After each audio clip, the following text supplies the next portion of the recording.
Welcome to my channel. आज की इस वीडियो में विश्व में भारतीय संस्कृति का प्रचार और प्रसार किस तरह से हुआ है, इससे रिलेटेड एक वीडियो में पहले डाल चुकी हूं जो इसका फर्स्ट पार्ट है। तो उसमें हमने कुछ क्वेश्चंस डिस्कस किए हैं कि भारत की जो संस्कृति है संसार के विभिन्न देशों में किस तरह से फैली और फूली है। जो इंडस शब्द है वो किससे निकला है, इस बारे में भी हम बात कर चुके हैं। तो ये जो टॉपिक है ये आप जानते हैं कि ये क्लास 7th की न्यू एनसीईआरटी से ही है और चैप्टर नंबर 4 से। तो इसमें हम रिमेनिंग क्वेश्चंस करेंगे। इससे रिलेटेड जो फर्स्ट वीडियो है उसमें कुछ क्वेश्चंस मैं करवा चुकी हूँ। तो नेक्स्ट जो क्वेश्चन है रिमेनिंग वो हम इसमें करेंगे। जैसे कि पहला क्वेश्चन लिखा गया, मलेशिया में बातू गुफाएं किस भगवान को समर्पित है। तो ये भगवान मुर्गन कार्तिकेय को समर्पित है। मलेशिया की बात करें तो वहाँ पे जो गुफाएं बनी हुई हैं बातू गुफाएं, तो ये किस भगवान के लिए हैं, भगवान मुर्गन के लिए है। राजस्थान के पुष्कर मंदिर के अतिरिक्त भारत के बाहर ब्रह्मा जी का एकमात्र मंदिर, जैसे पुष्कर में तो है ही है लेकिन भारत के बाहर जो है एक मंदिर है एकमात्र बताया गया है, तो ये है थाईलैंड में एरावन मंदिर। कौन सा मंदिर है, थाईलैंड का एरावन मंदिर। नेपाल की राजधानी काठमांडू में कौन सा मंदिर है और ये किसको समर्पित है। तो नेपाल की राजधानी काठमांडू में पशुपतिनाथ का मंदिर है और जो भगवान शिव का मंदिर माना गया उन्हीं को समर्पित किया गया है। नेक्स्ट है, कंबोडिया के राष्ट्रीय ध्वज पर किस मंदिर की प्रतिकृति अंकित है। इस मंदिर पर है अंकोर वाट मंदिर की प्रतिकृति अंकित है। तो इन चीजों का मिलना विश्व के अन्य देशों में इसका ये परिणाम है, इसका ये प्रमाण है कि भारतीय जो संस्कृति है वो किस तरह से विश्व भर के देशों में फैली हुई थी। नेक्स्ट क्वेश्चन लेते हैं, इंडोनेशिया की विमान सेवा का नाम गरुड़ इंडोनेशिया किस भगवान के नाम पे रखा गया है। जैसे कि गरुड़ इंडोनेशिया विमान सेवा का नाम रखा उन्होंने, तो ये भगवान विष्णु का एक वाहन होता था, उसके वाहन के नाम पे ही गरुड़ इंडोनेशिया रखा गया है। इंडोनेशिया की करेंसी नोट पर किस भगवान का चित्र है और राष्ट्रपति भवन के मुख्य द्वार पर किसकी प्रतिमा है।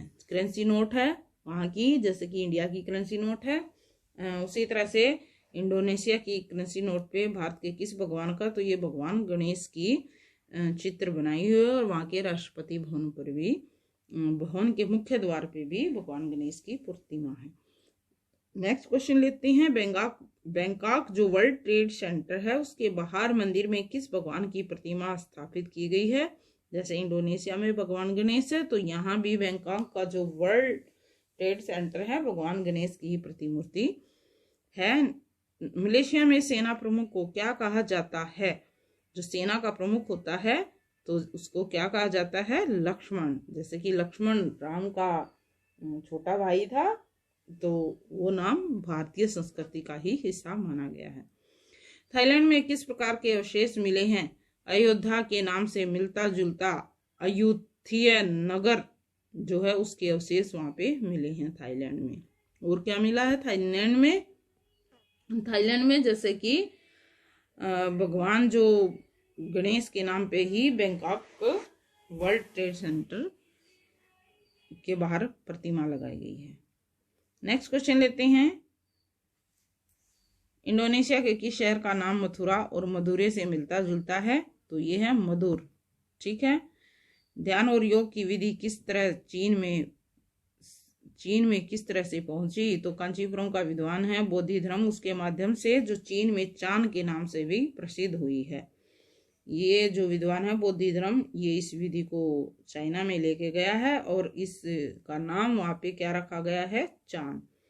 किस चीनी सम्राट ने बौद्ध धर्म को चीन का राजकीय धर्म घोषित किया है। तो ये वी राजवंश का सम्राट है डाउन, तो उसने चीन का बौद्ध धर्म को चीन का राजकीय धर्म माना है। ध्यान और योग की पत्ती चीन से कोरिया कब पहुंची। जैसे ये भारत से चीन में पहुंची या बोधि धर्म लेके गया है, उसी तरह से ये 8वीं और 9वीं सदी में कोरिया तक पहुंच जाती है। कोरिया में कैसे पहुंचा है ये धर्म, तो ये चीन के रास्ते। 352 ईस्वी में संदो नामक बौद्ध भिक्षु जो है वो भगवान बुद्ध की मूर्ति लेकर कोरिया पहुंच गया। ठीक है, तो इस भिक्षु ने, कौन से भिक्षु ने, संदो ने। नेक्स्ट क्वेश्चन लेते हैं, जापान में भारतीय उत्पत्ति के प्रमाण कब मिले हैं? तो ये मिले हैं 552 ईस्वी में। जापान में बौद्ध धर्म कैसे पहुंचा? तो कोरिया का जो सम्राट है उसने जापान के सम्राट को बुद्ध प्रतिमा, उसके सूत्र, पूजा यंत्र भेंट किए। जैसे कि पहले चाइना में, फिर कोरिया में और फिर जापान में ये बौद्ध धर्म का प्रसार हो रहा है विश्व के अन्य देशों में। जापान ने किस भारतीय भाषा को मान्यता मिली? तो संस्कृत को वहां पे मान्यता मिली और उन्होंने जिस लिपि का प्रयोग किया उस लिपि का नाम उन्होंने रख दिया शीतन। ठीक है, जो संस्कृत के सिद्धम का जापानी संस्करण है, यानी जो लिपि सिद्धि प्रदान करे। तो ये संस्कृत के किसका जापानी संस्करण है? सिद्धम का। इसका मतलब क्या हुआ कि जो सिद्धि प्रदान करे। नेक्स्ट है, तिब्बत के किस शासक ने अपनी मंत्री को भारत भेजा? तो नारदेव जो है उसने अपने मंत्री थिमनी संबोध को 16 विद्वानों के साथ मगध शिक्षा ग्रहण करने के लिए भेजा है। ठीक है, तो तिब्बत का कौन सा शासक है? ये है नारदेव। और मंत्री कौन है? थिमनी संबोध को 16 विद्वानों के साथ इसलिए भेजा था मगध में शिक्षा ग्रहण करने के लिए। तिब्बत किस धर्म का प्रमुख केंद्र रहा है? तो जैसे कि विश्व प्रसिद्ध है, ये बौद्ध धर्म का प्रसिद्ध केंद्र रहा है। भारतीय गणित को अरब देशों में किस नाम से पुकारा गया है? हिंदीसा, यानी हिंद से लिया गया। गणित को क्या कहा गया है अरब देशों में? हिंदीसा, यानी कि हिंद देशों से लिया हुआ। अरब लोगों ने भारतीयों से क्या सीखा? तो उन्होंने भारतीय दशमलव प्रणाली और शून्य का सिद्धांत, क्योंकि भारतीयों ने ही तो दिया है शून्य का सिद्धांत।